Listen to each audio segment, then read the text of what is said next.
What is going on, Diablo 2 fans? Dobrunsky here, and today I'm going to be breaking down what I think is one of the coolest hybrid characters in Diablo 2 Resurrected. So this is a shape-shifting druid that has more than 12k physical damage and almost 10k elemental damage. So I'm going to break down everything that you need to know about today's video.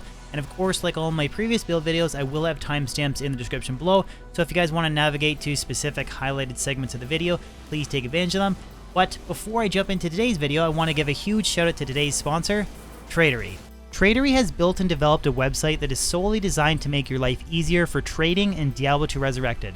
So the first thing I want to showcase is the homepage where you can apply specific filters to make your search results a lot more narrow for items that you're looking for. So some of the set standard filters that you can apply include different modes, so softcore, hardcore, different platforms, computer or console, and also different regions. So these very broad filters will narrow down your search result so that you're not wasting your time trying to trade with somebody that might be in a different time zone in Europe, for example. And then on top of that, you can apply some very specific filters to even narrow your search results more. So these can include hunting for specific sockets on items, skill levels, etc. You can just scroll down and apply any of these different filters, and you can select a specific min or max range. So let's say enhanced defense. I can pick a minimum of enhanced defense of 150 up to 200% maximum, and then I can apply that specific filter, and that will narrow down my search result even further. So to create a trade listing, it's also very simple. You're just going to click on the add listing button at the top of the website, and then you're going to fill out all the desired fields. So let's say, for example, I have a burr room, quantity of 1, and I'm trading on the PC platform, softcore in the America region. And let's say I specifically want to ask for a jaw rune in return.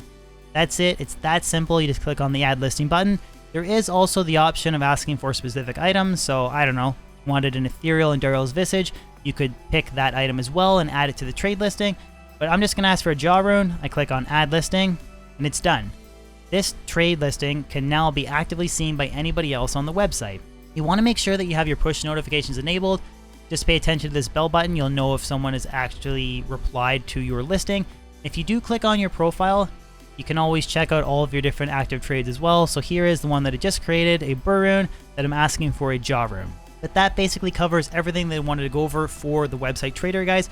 I really do hope you guys enjoy using this website. It's fantastic. I highly recommend it. Make sure you guys use the referral link in the description below or the pinned comment, and happy trading.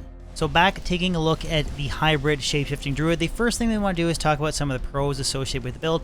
So the first major one is that you have two forms of damage, so a lot of physical and also a lot of elemental fire damage. So if you run into a physical immune monster, you can rely on fire damage. If you run into a fire immune, you can rely on physical. And again, this build has a lot of sheer raw physical damage, so fire immunities is not really an issue. It's more like fire is a supplement to your physical damage. The second major pro is that this build actually has some pretty solid AoE damage. So the Armageddon falling down is AoE, as well as the Fissure procs from the weapon that I'm using. Yes, that's right, I'm using Earthshifter that procs Fissure on striking, so a huge high strength requirement weapon, but it is very cool in this sort of like niche, unique case build. So definitely you really need to use this weapon if you want to make this hybrid excel, in my opinion. And the third major pro is style points. This will definitely, hands down, be the single coolest looking Fury Druid if you rock this exact setup on Battle.net. So as far as the cons go for the build, the first major one is that the weapon strength requirement is insanely high. 263 strength requirement is pretty insane compared to most items that you typically use on characters. You're definitely sacrificing some vitality to wield this very powerful weapon. Now with that being said, there's definitely some ways to counteract that with the shapeshifting plus life bonus, Oak Sage, as well as charms. You can, for the most part, counteract the loss of life, but definitely a huge strength requirement. And the second major con is that while it is a very strong melee build with very good elemental damage, if you're talking about pure min-maxing, like maximum DPS melee setup, it won't compete with the best possible Fury Druid setup, but you will fortunately look a lot cooler than the best Fury Druid setup. So for the attribute distribution, this build has 275 strength, so again, we really need that high strength requirement to equip the crazy weapon Earthshifter. And then for dexterity, I invested nothing in energy, and then everything else in vitality. So when I'm in shapeshifting form with Oak Sage and battle orders from Call to Arms, this build has over 4,300 life with that insane 275% strength investment. The res split is not the best. I have 37 fire, 50 cold, 80 lightning, and 37 poison, but with the amount of damage and life leech that I get back, that's a decent res split. And then for the skill tree, first starting off with the summoning tree, I only have 1 hard point into Oak Sage. I could go the optional route of Heart of Wolverine if I wanted more damage, but I chose more plus life, and I did not invest a point into Summon Grizzly. You could if you wanted to, but I want to focus on investing more points in the elemental skill tree, so I just went with 1 hard point into Oak Sage. And then for shapeshifting, 1 hard point into Lycanthropy, 1 hard point into Werewolf, and then again 1 hard point into Feral Rage and Rabies, and then a completely maxed Fury. This is the main damage dealing skill, so I thought it made sense to put 20 hard points into Fury. And then lastly, taking a look at the elemental skill tree, I put 1 hard point into Arctic Blast, Cyclone Armor, Twister, Tornado, and Hurricane, because they're all prerequisites for Armageddon. And then I put 20 hard points into Armageddon, 20 hard points into Volcano, 20 hard points into Firestorm, and then 20 hard points into Molten Boulder to fully synergize the damage.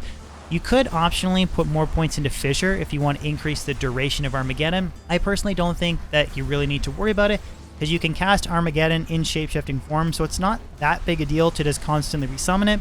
But I have over 9,000 fire damage paired with 12,000 physical damage for an amazing hybrid damage setup. So for the gear for this character, I want to stress that this is a single player setup, so I ported over my single player files to make this in Diablo 2 Resurrected. This is not online, but the gear, starting off with the weapon, I am using an Earth Shifter with a Shale Rune in it. The Shale Rune is very important because it helps you reach a higher increased attack speed breakpoint, because only IS on the weapon counts towards a Fury Druid. For the most part, that's the simple explanation. Offhand, weapon IS does help a little bit, but just focus on increased attack speed on the weapon. This is a very cool weapon with Crushing Blow, a lot of ED, and then +7 to elemental skills. So that's how we really boost the Armageddon damage, while at the same time having a very powerful Fury. So Shaled Earth Shifter, paired with an Jalals for res, just a great all-around Druid helmet. High Lords for Deadly Strike, Fortitude for more damage, Gore Rider Boots for Crushing Blow, Deadly Strike, and Open Wounds. And then I have a Raven Frost ring and a Dual Leech ring, and then I pair that with Drax Gloves for the Life Tap proc. You could go Laying Hands if you want more ED, but the Life Tap is very nice for survivability. And then I paired that with Arachnid's Mesh. So you could go String of Ears, but I thought Arachnid's Mesh would be a cool build to use, or excuse me, a cool item to use with this build because of the slowdown and the extra skill to boost the elemental damage. So again, it really depends on if you want to go mostly physical with a little bit of fire support, or if you want to go mostly fire support with a little bit of physical, or kind of a central approach. So that's what I tried to shoot for with this setup. And then on the offhand, I have CTA and Spirit. And then as far as my inventory goes, I have a Druid Torch, an Annie, and then different assorted max damage, attack rating, plus life Grand Charms, and max damage, attack rating, plus life Small Charms. Just for a very hard-hitting physical damage setup with very good fire. And then for the Mercenary, I am just using an Act 2 Nightmare Offensive Mercenary, and then I have the Rumored Infinity for the weapon. This is to boost the overall fire damage. You wouldn't necessarily have to use this. You could go like a Reaper's Toll if you wanted more physical damage, but I do think that Infinity does pair nicely with this build. And then I have Treachery, and then a Chammed V-Gaze. So this is Ethereal V-Gaze with a Chamber for Cannot Be Frozen. But that's basically the Mercenary setup, so he is pretty strong on his own, provides a support aura, and then that Conviction aura from Infinity helps to significantly boost the fire damage. So remember, we are almost 9k Armageddon, and if that monster isn't fire immune with the negative fire res from Infinity, we're probably upwards in the range of almost 15,000 fire damage. So the last thing that I want to do is to show us some example gameplay. So I'm going to head down to do a Bale run. So this will not be the most stunning, fastest clear speed character, but it definitely does hold his own. The style points, I think it's a great looking build, like definitely one of the coolest looking builds.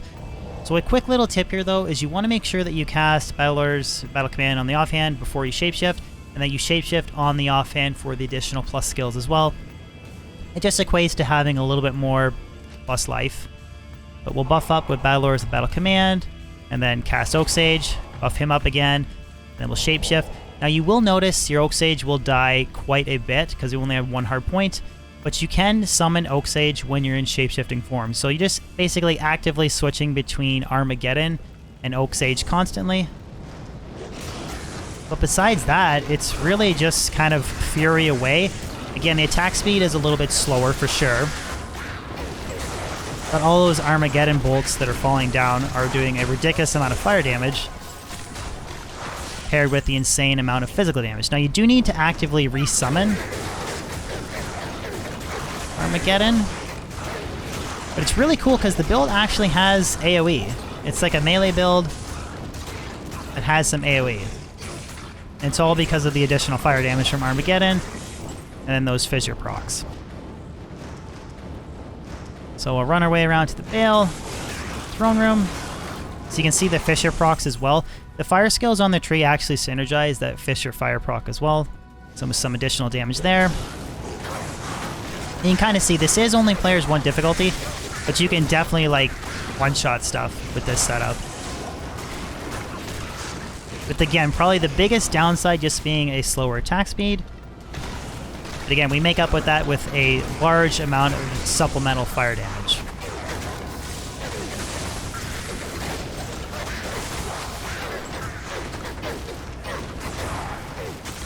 Just keep making sure you're activating Armageddon.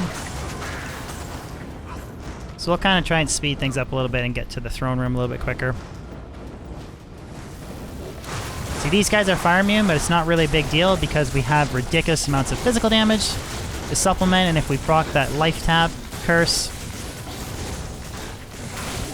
they're down. So this is a good example. Oak Sage dies. You can resummon him in shape-shifting form. That's the cool thing about you run into fire immunes. Let's resummon that. If you run into fire immunes, it's not the end of the world because you do have 12k. And then here's an example of a physical immune monster, which we rely on the Armageddon fissure procs to just completely wipe them out. So it's definitely like, while it's not maybe the strongest in one specific area, you can pretty much handle any monster for the most part.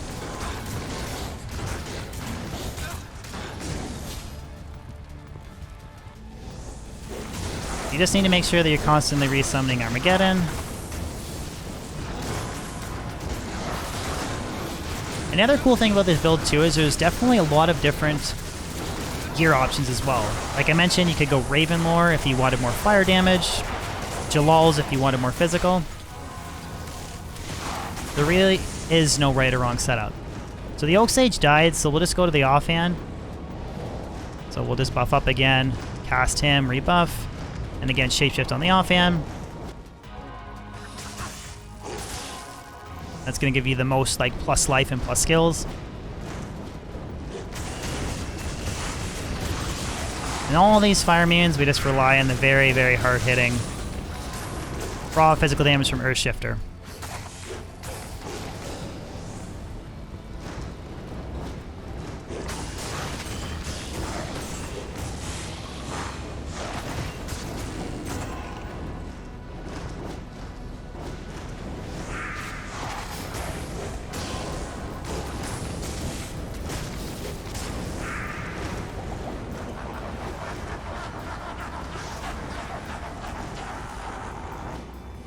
So let's make sure we have Armageddon active.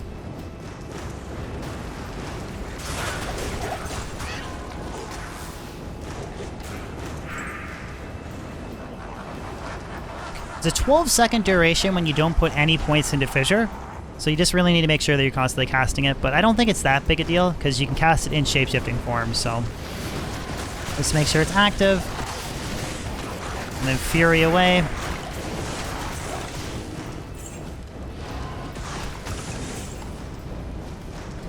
Definitely a little bit slower of an attack speed compared to something like a Tomb Reaver. But a very cool stop points build. And a lot of these fire immune monsters too, it's not really the best location or area to showcase this build, but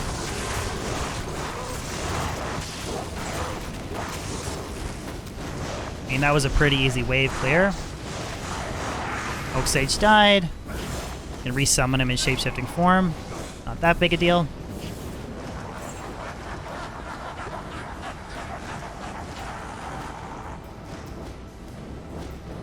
Only the 5th and final wave, I'll probably pull back a little bit from Bale, so I don't get the crap casted on me.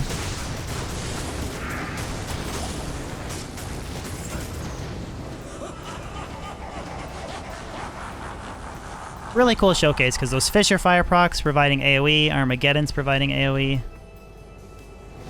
I just want to make sure that I don't take on the last wave, the Craft is all. Oh, we got Mana Burn.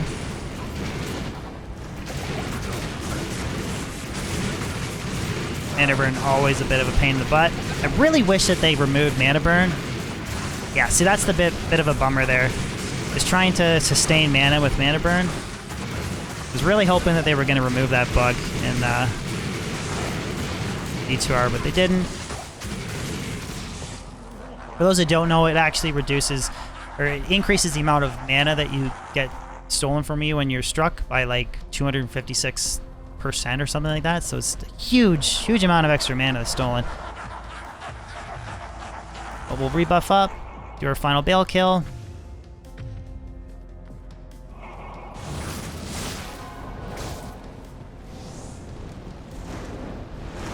Hopefully we get some good Crushing Blow procs. I mean, we have 50% Crushing Blow, right? Between the weapon and the boots. 50 Crushing Blow. 50 Deadly Strike, too. So half of the physical hits are actually a lot more than that 12k. Plus all the additional fire damage.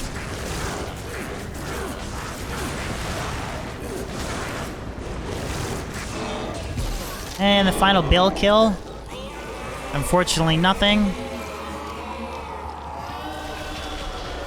But there you have it, guys. That is the hybrid shape-shifting druid that uses Armageddon, Fisher procs, and Fury. I really do like this build, and I think it's a cool use of the crazy strength requirement weapon, Earthshifter. Again, let me know in the comment section below what you guys think of this build. If you tried it before, and if you haven't, and you're looking for something new to play on BNet, give this build a shot. Other than that, hope you enjoyed the video. As always, if you could throw a like on it, share it, and even consider subscribing if you're new to my channel. I post new weekly content on YouTube, and I do stream twice a week on Twitch. So any follows on Twitch or subs on YouTube would be amazing. Other than that, guys, hope you have a fan-frickin-tastic day, and I'll catch you on my next video or live stream. Peace out.